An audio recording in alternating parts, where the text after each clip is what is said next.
नमस्कार, मी भाग्यश्री फाटक। 25 आणि 26 जानेवारीला मी कोर्स ठेवला आहे। हा कोर्स ऑफलाईन आहे, ठाण्याला आहे।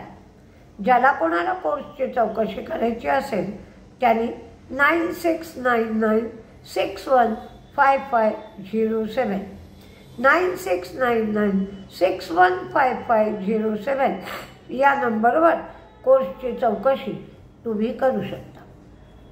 आज आपल्याला एक धडा शिकता आला। हॅवेल्सचा रिझल्ट चांगला आला नव्हता, तरीही शेअर पडला नाही।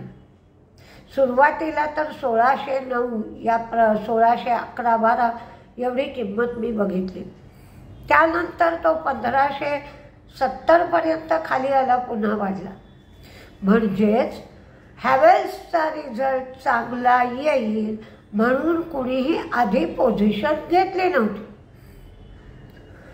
ज्यांनी हॅवेल्सच्या शेअर प्राईसचं निरीक्षण केलं असेल त्यांना जाणवलं असेल की किंमत उलट कमी झाली होती। म्हणजे आत्ता जेवढा रिझल्ट आला आहे तो रिझल्ट त्या किमतीमध्ये समाविष्ट होता। दुसरं उदाहरण ॲक्सिस बँक। ॲक्सिस बँकेचा शेअर एवढा पडला नसता, पण ॲक्सिस बँकेच्या मॅनेजमेंटने ज्या गोष्टी सांगितल्या की बँकिंग इंडस्ट्रीचं जे ॲव्हरेज आहे त्याच्यापेक्षा आमचं कमी आहे, ग्रोथ नाही आहे चांगली, तर जे मॅनेजमेंटने सांगितलं त्यामुळे ॲक्सिस बँकेचा शेअर पडला। नाहीतर एवढा पडण्याची शक्यता नव्हती किंवा एवढा पडायला नको होता। हल्ली तर असं झालं आहे की मार्केटच्या वेळात रिझल्ट फार कमी येतात, त्यामुळे संध्याकाळचा व्हिडिओ द्यायला उशीर होतो। लँडमार्कचा रिझल्ट लागला। क्वार्टर 3चा त्यांचा रेव्हेन्यू 26.3% आला, वाढला आणि रेव्हेन्यू तो 1645 कोटी एवढा झाला। त्यांची व्हेइकलच्या विक्रीतून 29.9% एवढा रेव्हेन्यू मिळाला, तो 1363 कोटी मिळाला आणि आफ्टर सेल्स सर्व्हिसमधून त्यांना 246 कोटी रुपये मिळाले। TVS मोटर त्यांनी ऑटो एक्सपोमध्ये ट्रान्सफॉर्मेशनल कॉन्सेप्ट सादर केले। त्यांनी CNG स्कूटर त्या एक्सपोमध्ये सादर केले। स्टरलाइट टेक्नॉलॉजी यांचा तोटा कमी झाला, 57 कोटीवरनं 24 कोटी झाला। त्यांचं उत्पन्न कमी झालं, मार्जिन वाढलं, 6.8 वरनं 10.2% एवढं मार्जिन झालं। IDBI बँकेने सांगितलं की स्ट्रॅटेजिक डिसइन्व्हेस्टमेंटची जी प्रोसिजर आहे ती दीपम जसं करेल तशी आम्हाला मान्य आहे। JM फायनान्शियलचा रिझल्ट लागला, त्यांचे प्रॉफिट कमी झाले आणि त्यांचे रेव्हेन्यू मात्र वाढले।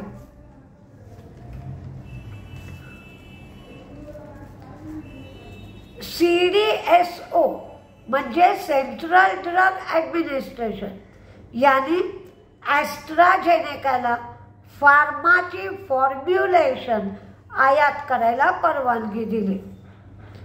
वेदांताच्या डीमर्जरला शेअरहोल्डरची परवानगी पाहिजे, त्याच्यासाठी 18 फेब्रुवारीला बैठक आहे।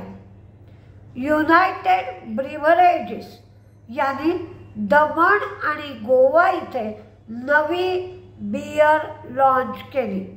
किंगफिशर मँगो असं त्याचं नाव आहे।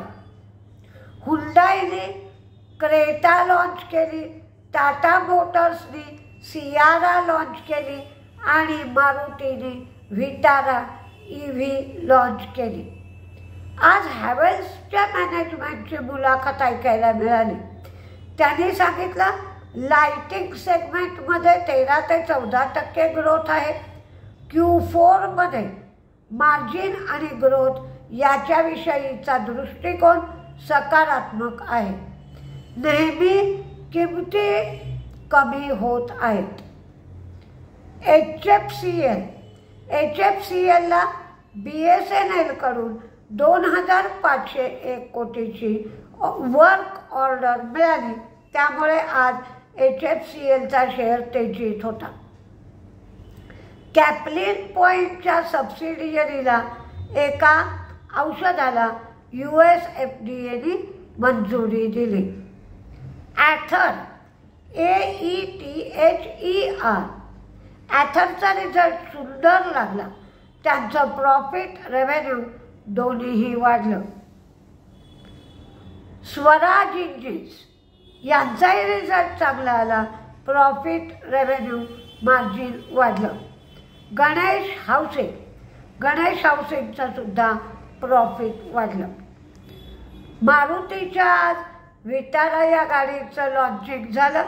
तर मारुतीने सांगितलं की गुजरातमध्ये विटाराचं उत्पादन आम्ही सुरू करू. पहिली इलेक्ट्रिक SUV तिला 2 बॅटरीचे ऑप्शन दिले. एका चार्जमध्ये ती 500 किलोमीटर चालू शकेल. 10 रंगामध्ये उपलब्ध होईल.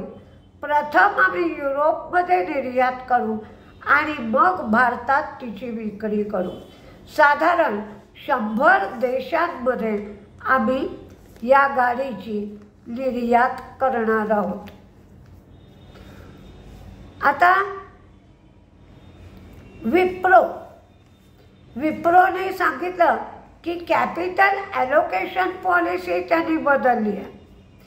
3 वर्षाच्या प्रॉफिटवर पूर्वी ते 45% ते 50% ॲलोकेट करत होते पेआउट, आणि आता ते पेआउट आम्ही 70% करणार आहोत.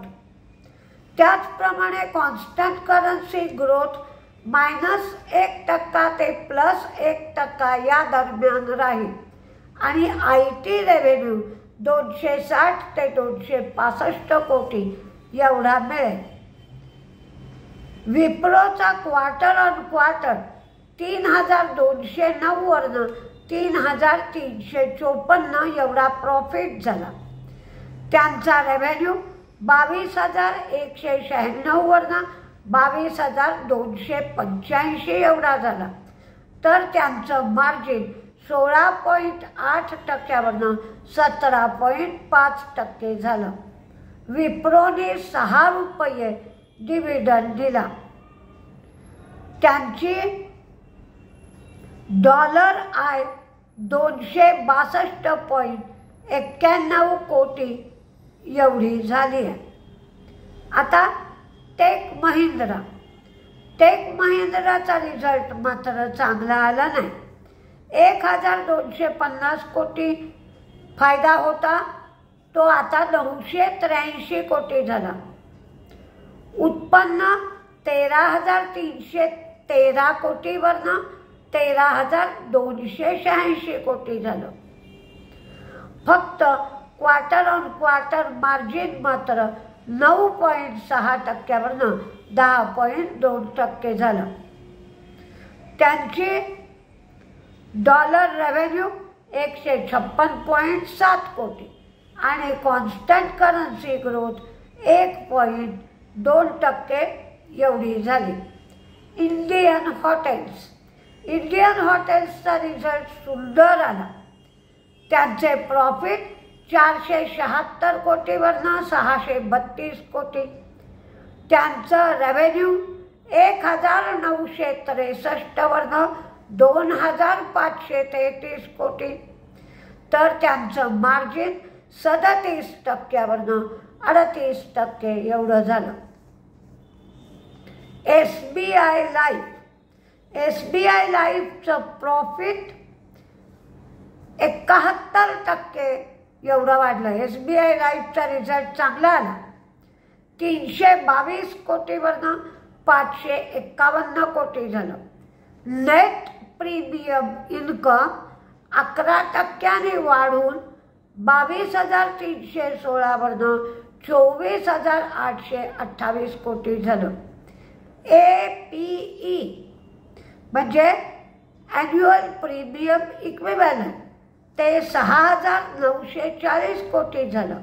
व्हॅल्यू ऑफ न्यू बिझनेस 11.3% वाढून 1,870 कोटी झाली आणि value of new business margin 26.9% एवढं झालं.